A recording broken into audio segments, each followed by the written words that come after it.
상향 리더십의 진수. 느헤미야 2장 1절에서 10절 말씀입니다.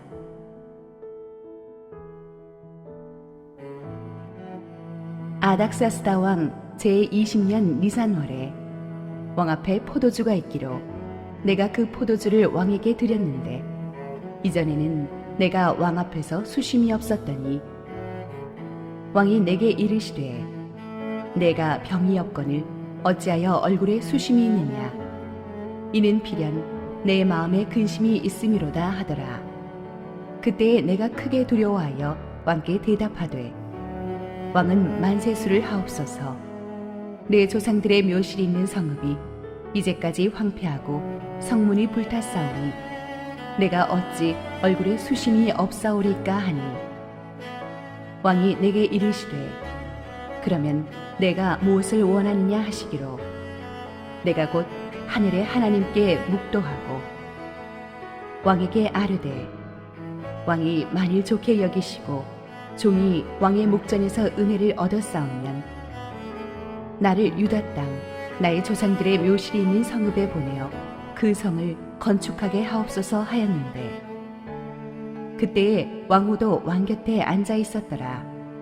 왕이 내게 이르시되 내가 몇 날에 다녀올 길이며 어느 때에 돌아오겠느냐 하고 왕이 나를 보내기를 좋게 여기시기로 내가 기한을 정하고 내가 또 왕에게 아뢰되 왕이 만일 좋게 여기시거든 강서쪽 총독들에게 내리시는 조서를 내게 주사 그들이 나를 용납하여 유다에 들어가기까지 통과하게 하시고 또 왕의 삼림감독 아삽에게 조서를 내리사 그가 성전에 속한 영문의 문과 성곽과 내가 들어갈 집을 위하여 들보로 쓸 제목을 내게 주게 하옵소서 하매 내 하나님의 선한 손이 나를 도우심으로 왕이 허락하고 군대 장관과 마병을 보내어 나와 함께 하게 하시기로 내가 강 서쪽에 있는 총독들에게 이르러 왕의 조서를 전하였더니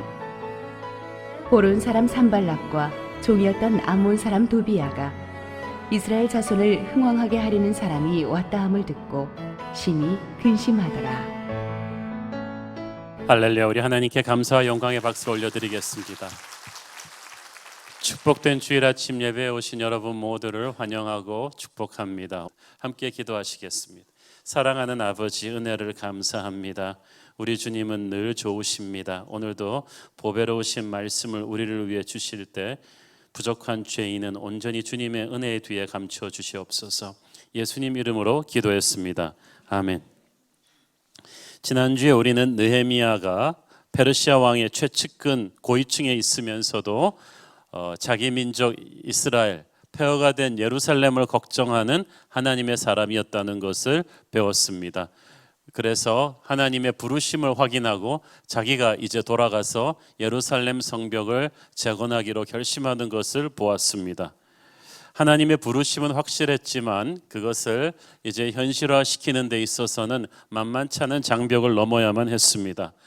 절대 권력자인 자기의 보스 페르시아 왕의 마음을 움직여야만 했던 것입니다. 왕의 마음을 움직이는 것이 참 쉽지가 않죠. 대부분의 사람들이 리더십 하면은 윗사람이 아랫사람들을 움직이는 것을 생각을 합니다. 그러나 그것은 리더십의 한 측면일 뿐이고 또 하나 사람들이 간과하는 리더십의 중요한 측면은 아랫사람이 윗사람 움직이는 것입니다. 대부분의 사람들은 남의 밑에 있는 거 참 싫어하죠. 특별히 우리나라 사람들 자기 직함 앞에 붙자 붙는 거 정말 싫어하죠. 부회장, 부반장 뭐 이런 거 다 싫어합니다. 용의 꼬리보다는 달개 머리가 되라고 우리가 애들한테 막 가르치잖아요. 왜냐하면 사람들 생각이 윗사람이 돼야 뭔가 해낼 수 있다고 생각하기 때문입니다. 그러나 꼭 그렇지만도 않습니다. 유도 배울 때는 낙법부터 가르칩니다. 예수님께서는 으뜸이 되고자 하는 자는 가장 먼저 낮은 자리에서 섬기는 법을 배워야 한다고 가르치셨습니다. 먼저 순종하는 법을 배우라고 하셨습니다. 정말 중요한 리더십은 자신의 윗사람을 움직이는 상향 리더십이에요. 하나님께서 성경에서 놀라운 일을 이루어내실 때 대부분 아랫사람이 윗사람 움직이는 리더십을 많이 사용하셨습니다. 이집트의 바로 왕을 움직였던 요셉이 그랬고, 바벨론의 왕을 움직였던 다니엘이 그랬고, 오늘 또 페르시아의 왕을 움직이는 느헤미야가 그랬습니다. 그들이 섬겼던 보스들이 이렇게 착한 크리스찬들이 아닙니다. 불신자들인데다가 술 담배는 물론이고 세상적인 파워 게임에 찌드는 사람들입니다. 권력을 지키기 위해서 아무도 믿지 않고 불같은 성정을 가진 무서운 절대 권력자들입니다. 그런데 하나님께서는 그런 사람들이 무서워하는 지극히 세상적인 보스들을 있다 할지라도 하나님의 사람이 거룩한 상향 리더십을 발휘해서 그 보스들을 디딤돌로 사용해서 하나님의 역사를 이뤄내는 것을 보여주십니다. 오늘 본문에서 우리는 바로 그 상향 리더십의 진수를 보게 되는 것입니다. 본문 1절을 보니까 아닥사스다 왕 제20년 니산월에 느헤미야가 왕 앞에 나갔다고 되어 있습니다. 이것은 기원전 444년 봄으로써 느헤미야가 지난장에 그 비장한 기도를 시작한 지 정확하게 넉 달째 되던 때입니다. 느헤미야가 이 넉 달의 시간 동안을 기다렸어요. 기도하면서 기다렸을 것입니다.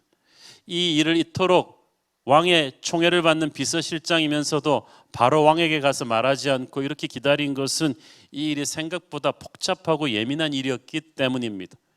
지난주에 말씀드렸던 역사적인 배경을 조금 더 자세히 말씀드리자면, 느헤미야보다 14년 앞서서 율법사 에스라가 2차 귀환자들을 데리고 예루살렘으로 돌아왔습니다. 그래서 그 백성들을 영적으로 깨우는 영적 대각성 운동을 일으키죠. 그래서 은혜를 받은 백성들이 에스라와 함께 이제 예루살렘 성벽을 재건하자. 그래서 재건 공사에 들어갔는데 공사를 한참 진행하다가 이게 벽에 부딪혔어요. 이스라엘이 성벽을 완공하고 이전의 영광을 회복하는 것을 두려워한 주변 이방 민족들이 와서 방해를 놓은 거예요. 특별히 그들은 돈도 있었고 군사력도 있었지만 정치적인 백이 있었어요. 사마리아에 파견 나와 있는 페르시아의 지방 장관인 르훔을 움직입니다.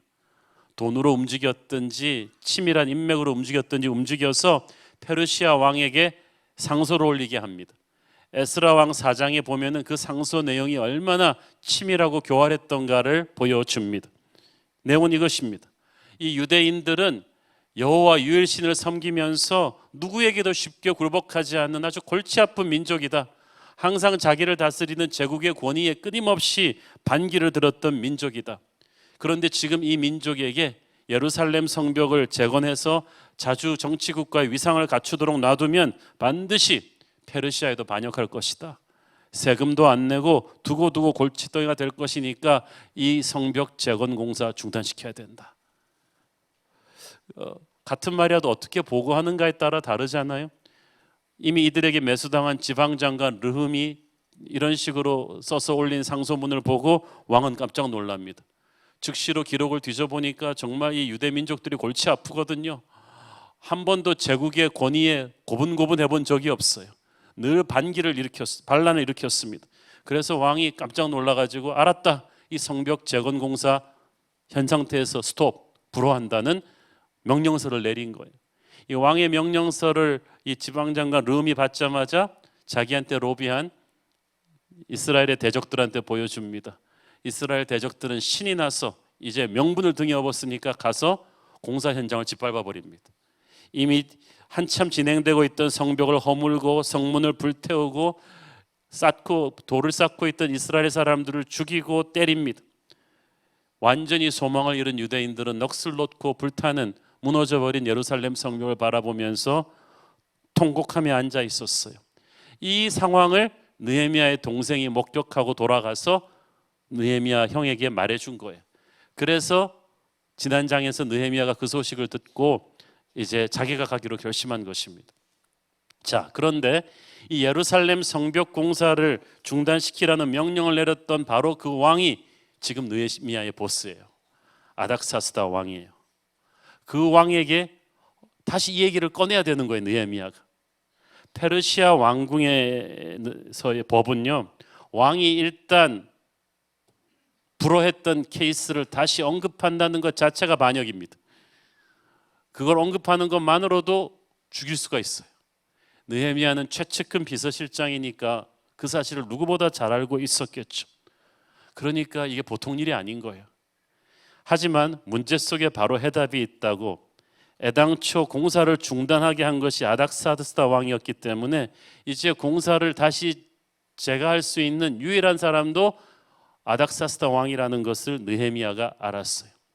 절대 권력 시대에 이 절대 권력이 나를 반대 하는 입장에 있으면 이게 힘들지만 나의 편에 서면은 이것처럼 또 좋은 건 없는 거예요.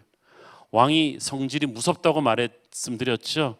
누구든지 왕에게 토를 다면 직결 처형하는 무서운 왕이었기 때문에 왕이 내 반대에 서면 힘들지만 만약 그 왕이 마음을 돌려서 내 편이 되어주면 이 왕의 무서운 성깔이 오히려 어드밴티지가 되는 거예요.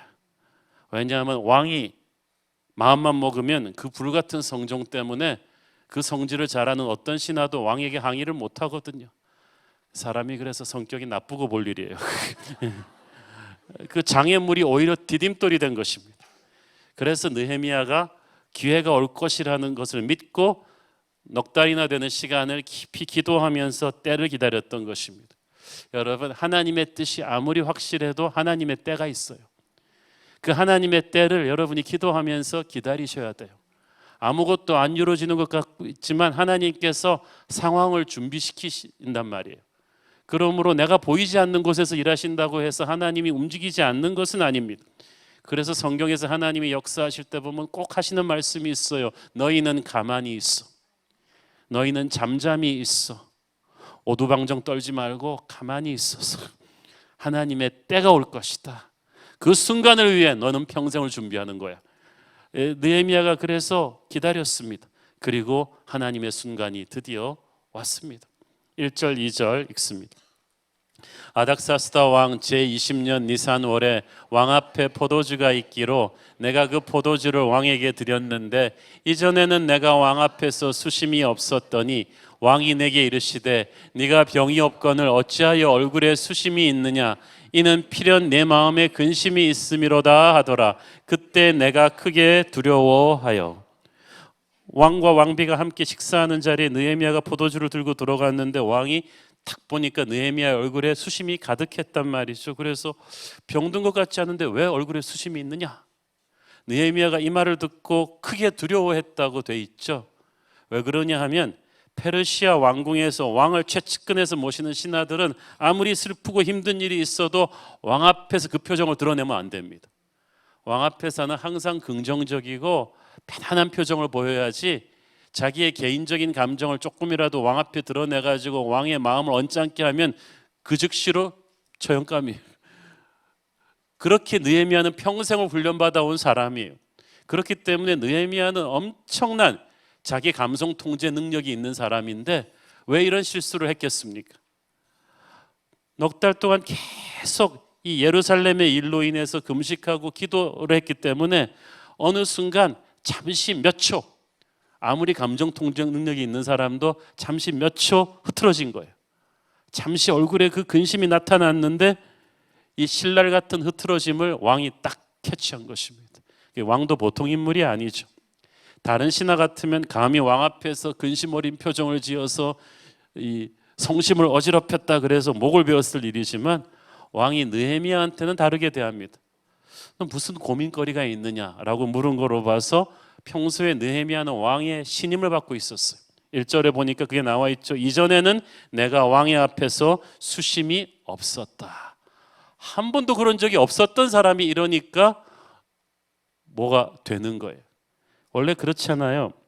평소에 신뢰를 받고 있어야 실수를 해도 결정적인 때에 이렇게 용서를 받아요.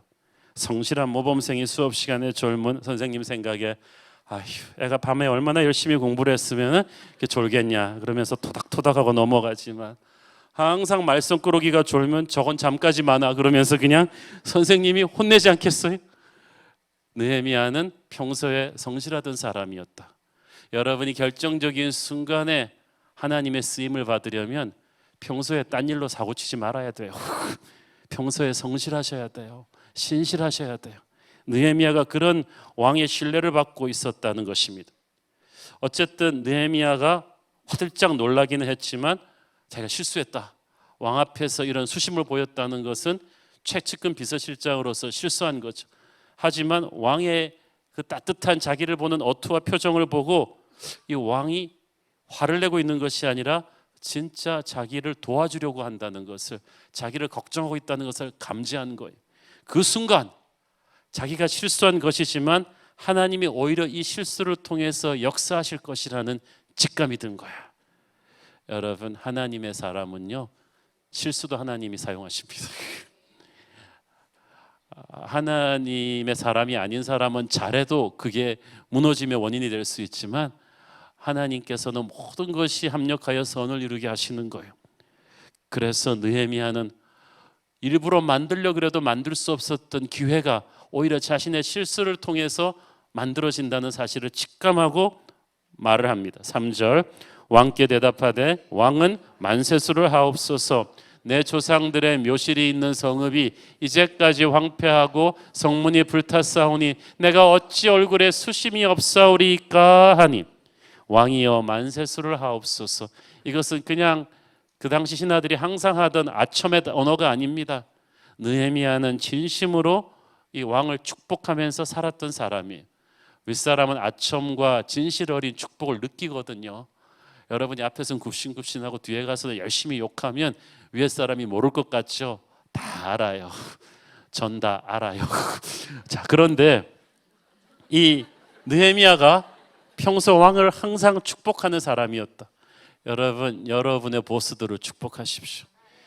출근해가지고 여러분의 그 팀장이 보스가 성격이 더러운 사람이라고 해도 그래서 모든 사람이 욕한다고 해도 여러분은 그러면 안 돼요. 왜냐하면 하나님이 실수가 없으신 분이기 때문에 뜻이 있으셔서 여러분 위에 권위로 세웠거든요. 그래서 그분을 불쌍히 여기고, 제가 지난주에 뭐라 그랬죠? 직장은 선교지, 여러분의 보스는 선교지 원주민 추장. 축복하셔야 돼요. 욕하지 마시고 그를 위해 기도해 주시고 그 마음을 갖는 게 중요합니다. 아첨이 아니라 마음으로부터 축복하는 것입니다. 그렇게 언어를 시작해야 돼요. 그리고 느헤미야가 말합니다. 내 조상들의 묘실이 있는 성읍이 이제까지 황폐하고 성문이 불탔사오니, 여기서 느헤미야가 예루살렘의 성벽이라고 얘기하지 않고 내 조상들의 묘실이 있는 성읍이라고 표현합니다. 이게 중요한 것이 페르시아 사람들도 조상의 무덤을 유대인 이상으로 소중하게 생각했기 때문입니다. 그러니까 페르시아 사람, 예수 안 믿는 사람한테 이것은 하나님의 민족의 운명입니다 이렇게 얘기할 수 없잖아요. 하나님의 약속의 성취가 되소서 이런 말 할 수가 없어요. 페르시아인들도 공감하는 조상들의 묘실이 황폐해졌습니다. 이 단어를 가지고 느헤미야가 어프로치한 거예요. 얼마나 많은 사람들이 옳은 얘기를 우둔한 방법으로 말해서 이를 그르치고 맙니까? 느헤미야가 어떻게 하면 예수 안 믿는 불신자 왕의 마음을 열면서 이 이야기를 할 것인지 고민한 거예요. 하나님이 주신 지혜예요. 4절 읽습니다. 왕이 내게 이르시되 그러면 내가 무엇을 원하느냐 하시기로 내가 곧 하늘의 하나님께 묵도하고. 야, 성경 읽으면서 이게 너무 복잡한 게 너무 어처구니 없이 쉽게 툭 되는 게 보여요. 수십 년 동안 막혀있던 이 난제를 이 몇 초 사이에 왕이 탁 풀어주는 거예요. 오케이, 해줄 테니까 내가 그럼 구체적으로 너한테 무엇을 해주겠는가. 자, 하나님이 문을 열어주는 거예요, 순식간에. 근데 이때 오버하지 말고 잘해야 돼요. 그래서 느헤미야가 그때 뭐 합니까? 즉시 하늘의 하나님께 묵도하고, 화살기도라고 하죠. 순식간에 그 순간에 몇 초 동안에 하나님께 지혜를 구한 거예요. 여러분, 이게 굉장히 중요합니다. 느헤미야는 이 짧은 순간에 자신의 말 한마디에 민족의 운명이 달려있다는 것을 알고 있었어요. 그래서 여러분, 힘 있는 사람과 대화할 때 만나러 들어가기 전에도 기도해야 되지만 대화하면서 스텝 바이 스텝 모든 순간마다 계속 화살 기도를 해야 돼요. 저도 인생에서 정말 장학금 선발 그거 인터뷰를 들어갈 때나 중요한 분들 만나서 예민한 얘기를 해야 될 때 순간순간 나의 명철을 의지하지 말고 주님의 지혜를 의지하는 기도를 많이 드렸던 때가 있어요. 그러면 희한하게도 예수님이 순간순간 지혜의 말을 입에 담아주세요. 끝나고 나서 자기도 어리둥절한 거죠. 내가 저렇게 좋은 말을 했다니. 그거는 내가 생각한 말이 아니에요. 느헤미야는 가장 예민한 상황에서는 순간순간 예수님의 직접적인 코칭을 받아야 된다는 걸 알고 있었던 거예요. 자, 느헤미야가 예수님의 코칭을 받아서 기도 응답으로 하는 말을 보십시오. 5절, 왕에게 아뢰되 왕이 만일 좋게 여기시고 종이 왕의 목전에서 은혜를 얻었사오면 나를 유다 땅 나의 조상들의 묘실이 있는 성읍에 보내어 그 성을 건축하게 하옵소서 하였는데, 자 보세요. 왕이 만일 좋게 여기시고 종이 왕의 목전에서 은혜를 얻었사오면, 느헤미야는 아주 겸손하게 이야기를 해요. 이게 상향 리더십의 또 중요한 열쇠 중에 하나인데, 윗사람은 내가 무엇을 말하는가 이상으로 내가 어떤 태도로 말하는가를 봅니다. 똑똑하고 준비 잘했다고 해서 너무 그냥 자신만만하게 오만하게 말할 때는 윗사람의 마음 문이 닫혀요. 내가 가진 것이 진리이기 때문에, 좋은 아이템이기 때문에 겸손하게 말해야 되는 거예요. 그때 하나님께서는 우리가 왕의 마음을 얻게 하십니다. 느헤미야가 겸손하게 본론을 간결하게 이야기합니다. 나를 유다 땅 나의 조상들의 묘실이 있는 성읍에 보내어 그 성을 건축하게 하옵소서. 끝까지 예루살렘 성벽을 재건하게 해달라, 유대인들의 자주 독립성을 인정해달라는 그런 말을 하나도 하지 않아요. 아닥사스다 왕이 보통 인물이 아니에요. 자기의 최측근 부하들의 신상 프로필을 모를 리가 없어요. 특별히 느헤미야 같은 비서실장급은 왕도 그 출신 성분 다 알고 있었을 거예요. 이 사람이 유대 민족의 3대 손이라는 거 다 알고 있었을 것이고, 그 예루살렘의 소식을 항상 걱정하며 기도하는 사람이라는 것도 알고 있었을 거예요. 그리고 느헤미야도 왕이 자기에 대해서 알고 있는 거 알아요. 서로 너무 잘 알지만 그 말을 얘기하지 않고 비켜가고 있는 거예요. 예루살렘 성벽 재건 문제를 얘기하지 않고 끝까지 느헤미야는 내 조상들의 묘실이 있는 성읍을 재건하게 하옵소서. 그래서 왕 앞에서 하는 내용은 우리나라 이조실록처럼 다 역사에 기록되잖아요. 페르시아 역사에는 왕이 한번 불허했던 이야기를 다시 하는 게 아니라 느헤미야의 고향 성읍을 재건하는 거로 기록돼야만 되는 거예요. 그래서 서로 알면서 끝까지 이렇게 얘기하고, 사실 예루살렘의 그 사악한 부족들의 로비에 흔들린 지방관리 르흠이나 그의 보고를 받고 성급하게 결정을 내려버린 왕의 책임도 있죠. 그렇지만 그 얘기를 할 필요는 없죠.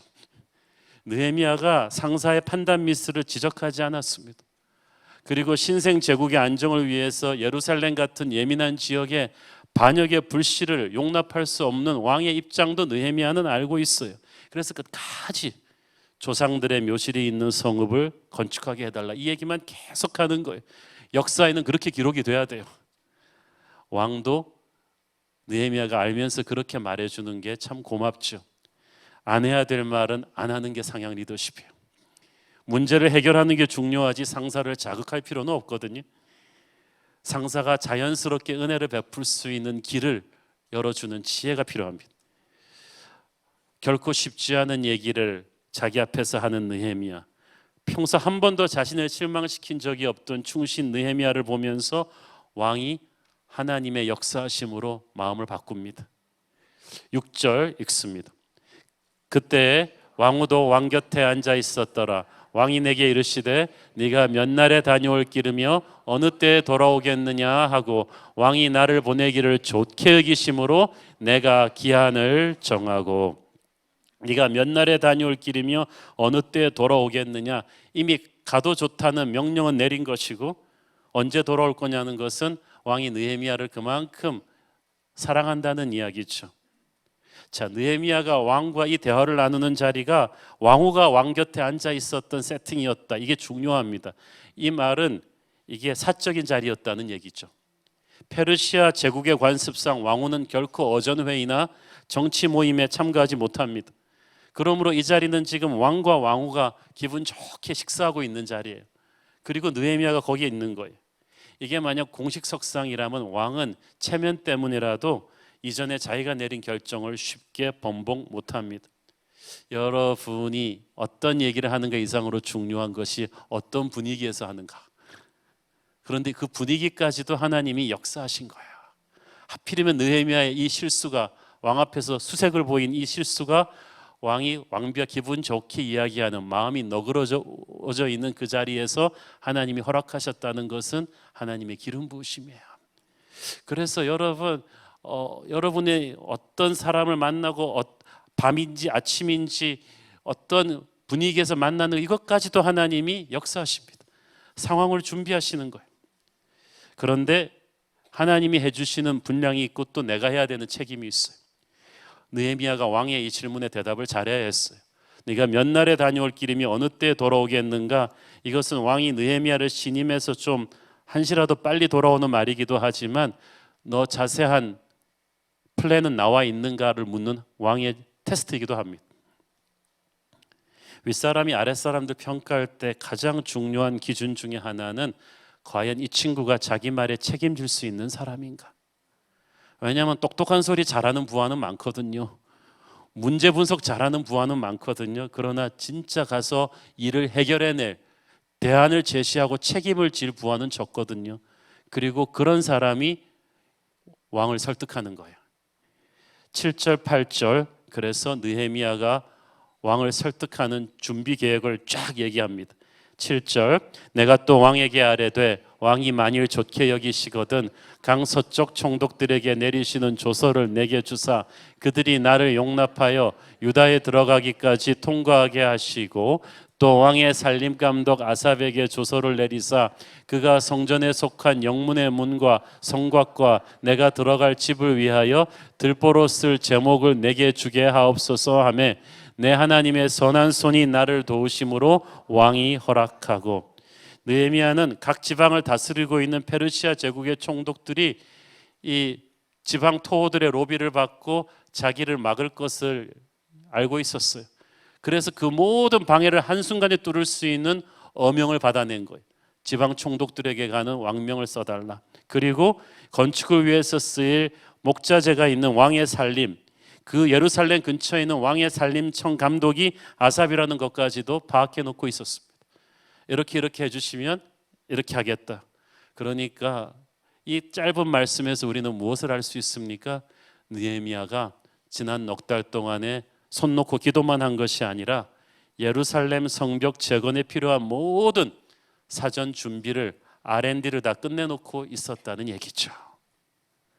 보통 많은 사람들이 남들이 자기를 알아주지 않고 있다, 내가 그 자리에 앉으면 잘할 것이다 라고 생각합니다. 그런데 막상 자기에게 기회가 주어지면 허둥지둥해요. 왜냐하면 무대에 안 세워준다고 불평만 했지 언젠가 무대에 세워질 때를 전제하고 자기를 준비해 놓지 않았기 때문이에요. 프랑스 혁명의 주역들이 왕정을 몰아내고 정권 잡고 나서 오히려 프랑스를 망가뜨려 버렸어요. 왜냐하면 왕정을 몰아내고 정권 잡을 노력만 했지 역사가 그들에게 기회를 주었을 때 나라를 운영할 실무 공부를 하나도 안 해놓은 거예요. 그래서 프랑스가 망가져 버렸어요. 마찬가지로 너무나 많은 하나님의 사람들이 하나님의 일을 하겠다고 비전도 선포하고 기도도 많이 하지만 자기가 할 일을 안 해요. 하나님이 어느 날 기회를 주셨을 때 그것을 실행할 준비를 전혀 안 해놓은 거예요. 느헤미야의 실행 계획은 빈틈이 없었습니다. 윗사람은 잠깐 몇 마디만 들어봐도 이것이 얼마나 제대로 준비된 계획인지 알 수가 있어요.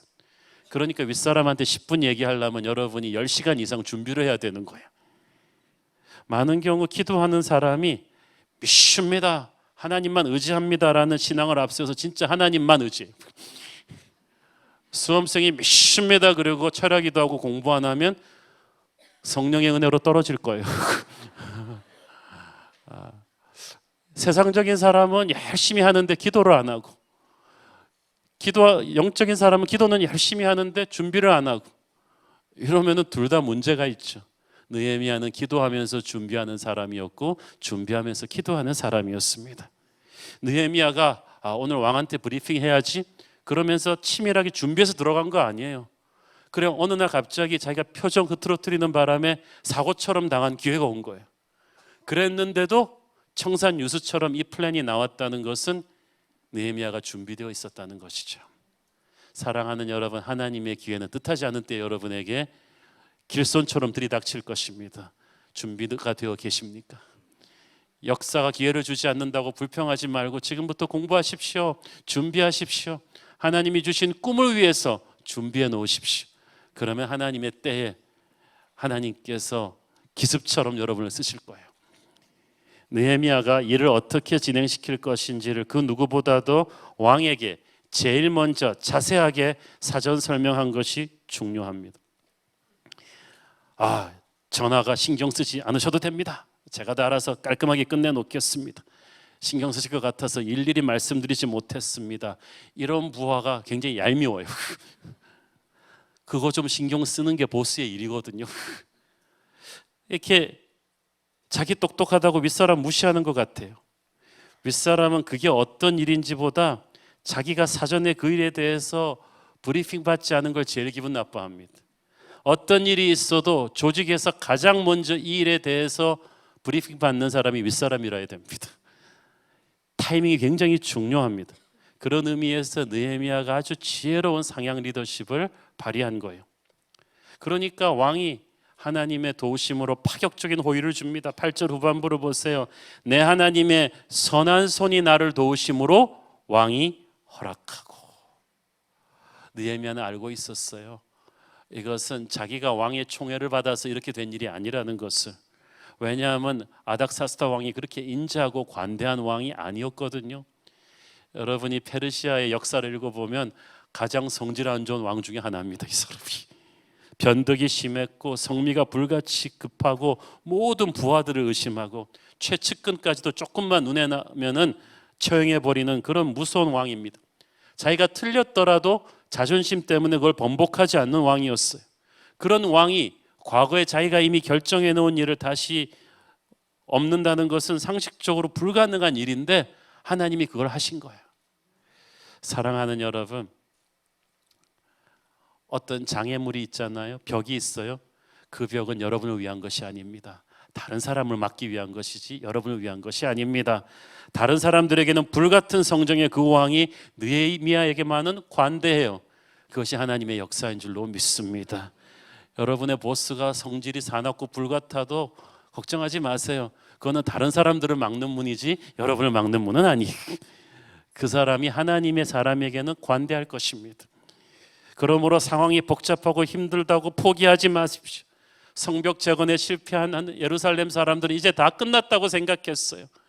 그들은 이제 이 강자들의 갑질에 눌려서 이제는 더 이상 길이 없다고 생각했지만 하나님께서는 뜻밖의 카드, 느헤미야라는 카드를 통해서 수십 수백 번 인간의 방법으로 실패했던 일을 순식간에 엎어버리십니다.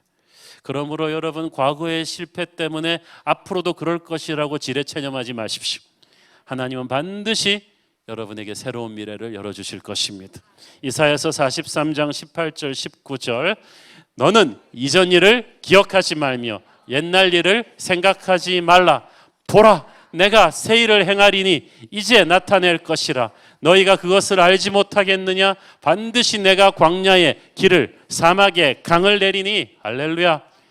여러분이 과거에 실패했다 할지라도, 어떤 사람에게 상처받았다 할지라도 과거는 지나가게 하라. 이제는 새로운 일이 시작될 것입니다. 9절을 보세요. 왕은 느헤미야가 요구한 모든 걸 들어주었을 뿐 아니라 엑스트라 서비스를 더해줘요. 군대 장관과 마병을 보내요. 나와 함께하게 하시기로 내가 강서쪽에 있는 총독들에게 이르러 왕의 조서를 전하였더니. 느헤미야가 간구하지 않은 호위병들을 붙여줬어요. 왕의 호위병들이에요. 페르시아 전역에서 누가 봐도, 깃발만 봐도 아는 왕의 친위대가 붙은 거예요. 그 말은 무슨 말이냐 하면, 이 호위병 중에 하나라도 죽으면 그 사람은 왕한테 반역하는 거예요. 그냥 끝났다고 봐야 돼요. 그러니까 느헤미야가 왕의 친위대와 함께 갔다는 것은 왕이 직속으로 이 프로젝트를 진행한다는 뜻입니다. 여러분, 하나님은 우리가 생각지도 못했던 보너스까지 얹어주시는 분인 줄 믿습니다. 내가 구한 것, 생각한 것보다 훨씬 좋은 것으로 응답해 주십니다. 그러니까 걱정하지 마십시오. 그게 하나님의 뜻이냐 아닌가가 중요할 뿐입니다. 느헤미야는 상향 리더십의 진수를, 지혜를 우리에게 보여주지 않습니까? 느헤미야가 성벽 재건 공사의 허락을 받은 뒤에 이것을 행하는 과정에서 여러 가지로 왕의 도움을 청한 것은 왕을 귀찮게 한 것이 아니라 아주 지혜로운 일이었습니다. 5절, 6절, 7절에서 왕이 좋게 여기시거든이라는 말을 계속 하잖아요. 자기가 아무리 계획을 했지만 왕의 블레싱이 없이는 움직이지 않을 거라는 거예요. 자기는 왕의 권위에 순종하는 충신이라는 것을 계속해서, 이것이 왕의 이익에도 부합하는 일이라는 것을 계속해서 말하는 거예요. 그리고 이 모든 계획들은 왕이 힘을 써주지 않으면 결코 이루어질 수 없으니 일의 절대 공로자는 자신이 아니라 왕이라는 것을 계속 말하고 있는 거예요. 사실 왕한테 일일이 이거 안 도와달라고 해도 가라는 제가만 내주면 느헤미야가 다 알아서 처리할 수 있어요. 그렇지만 이걸 왜 얘기할까요? 여러분, 이런 거예요. 부하가 아무리 능력이 있어도 윗사람이 자기를 허수아비로 느끼게 해서는 안 됩니다. 너무 사사건건 자기 할 일까지 윗사람에게 다 의지하는 부하도 문제지만, 또 부하가 너무 똑똑해가지고 독립적으로 깔끔하게 윗사람 도움 없이 일을 너무 말끔하게 잘해내는 것을 윗사람은 좋아하는 것 같으면서도 은근히 얄밉습니다. 너 잘났구나.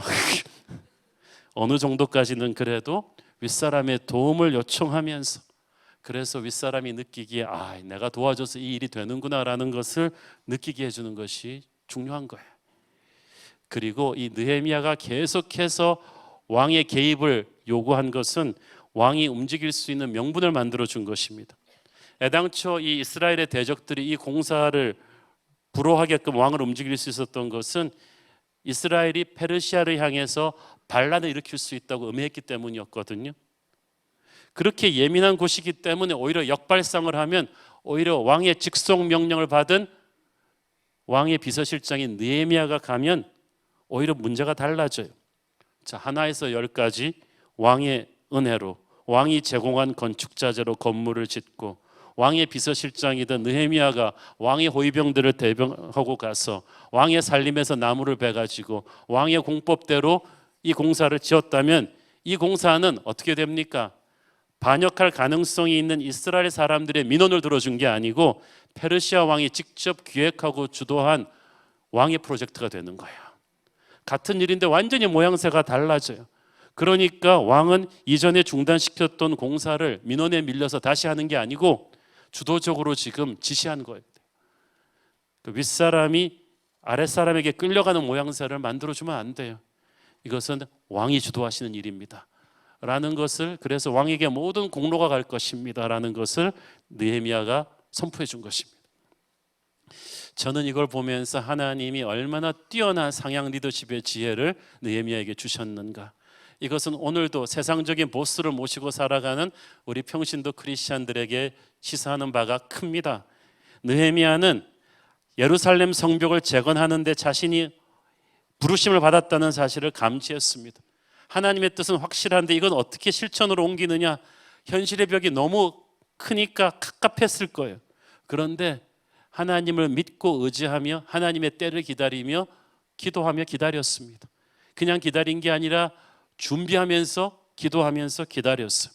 그랬더니 하나님께서 어느 날 가장 왕의 기분이 좋을 때, 부인이랑 혼자 기분 좋게 식사하는 그때에, 무슨 얘기를 해도 통과될 수 있는 기분 좋은 때에 느헤미야가 순식간에 감성적 통제력을 잃고 표정 관리 못하게 실수한 것도 허락하셨어. 그 실수를 통해서 우연의 꼬리를 물고 이 엄청난 일이 풀리게 하신 거야. 이거 정상적으로 로비하고 페이퍼 쓰고 브리핑하려고 수십 년 동안 채증처럼 막혀있던 이스라엘 사람들 수십만이 발버둥 쳐도 안 되던 일이 단 몇 분 만에 끝이 나버린 거야. 여러분, 일이 되려고 하면 그렇게 되는 거야. 하나님이 역사하시면요, 단 10분 만에 우리가 10년 동안 생 난리를 쳐도 안 되던 일이 순식간에 뚫리는 거야. 우리가 생각하지도 못한 곳에서. 저는 우리 한국의 통일이 이런 식으로 되리라고 저는 믿습니다. 지금 국제적인 역학관계를 생각하고 미국의 입장, 중국의 입장을 생각하면 이 통일이, 제가 봐도 이 한반도 통일이 어려워요. 그러나 하나님께서는 전혀 뜻밖의 신의 한 수를 준비하고 계실 것입니다. 그러므로 우리 눈에서 아무 일도 안 일어난다고 해서 답답해하지 마십시오. 하나님은 움직이고 계세요. 느헤미야가 그래서 매일 하나님의 뜻을 기다리며 매일매일 순간을 성실하게 살았을 때 어느 날 갑자기 툭 하고 일의 실마리가 풀린 거예요. 복음주의 신학자 폴 리틀이 말하기를 하나님께서는 우리 인생 전체의 청사진을 한꺼번에 보이시는 법은 없다. 그러므로 만일 우리가 완벽한 인생 청사진을 찾고 있다면, 내 인생을 향한 하나님의 위대한 마스터 플랜을 찾고 있다면 곧 실망할 것입니다. 하나님의 뜻은 결코 단 한 번에 펼쳐놓는 보따리가 아니라 하나님이 주로 보이시는 것은 다음 단계에서 하나님의 뜻이 무엇인가 보여주는 매일 조금씩 펼쳐지는 두루마리에 가깝다고 합니다. 그러니까 그 뜻은 매일매일 순간순간 우리가 날마다 주님과 교제하며 주님을 찾을 때 조금씩 보여주시는 거예요. 주의 말씀은 내 발의 등이요 내 길의 빛이라고 했을 때 그 등은 멀리까지 훤히 비춰주는 서치라이트 투광기가 아닙니다. 그 등불은 내 다음 발걸음만 간신히 보여주는 작은 손전등 같은 등불인 거예요. 우리가 날마다 주님과 함께 걸어가면 주님께서 한 걸음 한 걸음 인도를 해주십니다. 그를 통해서 우리는 주님과 더 친밀한 관계로 들어가게 되죠. 그런데 만약 한꺼번에 주님께서 우리 인생 청사진을 확 보여주시면 우리는 날마다 예수님을 따르려 하기보다는 그 청사진만 쫓아다니게 될지 모릅니다. 그래서 우리는 순간순간 매일매일의 한 걸음 한 걸음에서 하나님의 놀라운 뜻이 이루어지기를 기대해야만 합니다. 그러니까 하루하루를 보링하게 생각하지 마세요. 자, 그렇게 해서 느헤미야가 순식간에 페르시아를 떠나서 예루살렘으로 입성하게 됩니다. 느헤미야가 온다는 소식만 듣고도 적이 떨기 시작합니다. 10절, 호론 사람 산발랏과 종이었던 암몬 사람 도비야가 이스라엘 자손을 흥왕하게 하려는 사람이 왔다 함을 듣고 심히 근심하더라. 산발랏과 도비야는 다음 주에 자세히 말씀드리겠습니다만은 이 공사 재건을 반대해온 이방 민족들의 톱들입니다. 우두머리들이에요. 항상 그들이 이스라엘 사람들을 얼마나 괴롭혔던지, 그들은 물리적인 힘이 있었고 돈이 있었고 정치 로비를 해서 이스라엘 사람들을 압박했기 때문에 그들 때문에 이스라엘 사람들이 심히 근심하며 살았는데 단번에 전세가 역전돼서 이제 그들이 근심하기 시작합니다. 이제까지 그들은 힘이 있으니까 갑질을 엄청나게 한 거예요. 거기다가 페르시아 고위관리 르훔을 매수했기 때문에 페르시아도 자기 편이라고 믿었어요. 그리고 하나님의 백성들은 힘없다고 비웃어 왔는데 갑자기 상상도 못하던 일이 일어난 거예요. 자신들이 죽으라고 로비했던 지방장과 르훔과는 비교도 안 되는 저 하늘 꼭대기의 권력자 페르시아 왕의 비서실장이 왕명을 가지고 그냥 와버렸어요. 사랑하는 여러분, 세상 살면서 빽이 없다고 서러워하지 마십시오. 우리나라 사람들이 죽을 때도 빽하고 죽는다던데 빽 없으면 안 된다. 그러나 여러분에게 세상에서 가장 강한 빽이 계십니다. 여러분의 윗사람이 여러분을 괴롭힌다고 해도 절망하지 마십시오. 그 사람한테 찍혔으니까 다 끝난다고 포기하지도 마십시오. 여러분 생각에 여러분이 접할 수 있는 가장 높은 윗사람 위의 윗사람이 하나님의 손에 있습니다. 대적들이 고작 페르시아 지방 관리를 매수하고 있었을 때 하나님께서는 최고 권력자 페르시아 왕을 움직이셨어요. 하나님은 우리와 차원이 다른 수를 갖고 계십니다.